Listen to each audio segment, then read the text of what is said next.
নবী করিম সাল্লাল্লাহু আলাইহি ওয়াসাল্লামের জানাজার ইমামতি কে করেছিলেন?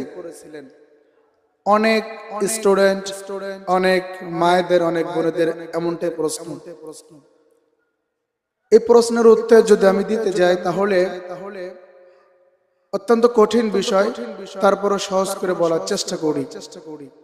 নবীজি সাল্লাল্লাহু আলাইহি ওয়াসাল্লামের ইন্তেকালের পরে তার জানাজা কে পড়িয়েছিলেন এ ব্যাপারে বিশেষজ্ঞরা, ইসলামিক স্কলার্স, মুফাসসিরিনে কেরাম এই মর্মে তেমন কোনো বিশুদ্ধ হাদিস বা রিওয়ায়াত পাওয়া যায় না কে নবীজির জানাজা পড়িয়েছেন। কারণ বিশ্ব নবী হলেন রাহমাতুল লিল আলামিন, দো জাহানের বাদশা নবী, যিনি সমস্ত নবীদের নবী, যিনি সমস্ত মানুষের নেতা, তিনি সবার জানাজা পড়িয়েছেন।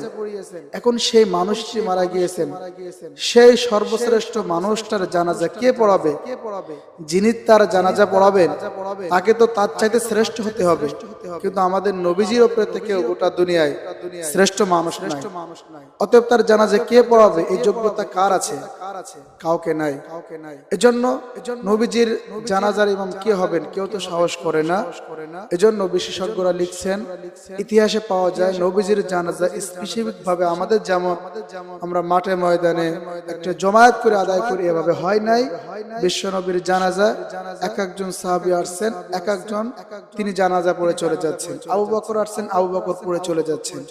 ওমর আসছেন, ওমর পড়ে চলে যাচ্ছেন। উসমান আসছেন, উসমান পড়ে চলে যাচ্ছেন। এভাবে ভাই এক একজন সাহাবী আসছেন আর বিশ্ব নবীর জানাজা পড়ে চলে যাচ্ছেন। কোনো জামাতবদ্ধ জানাজা হয় নাই।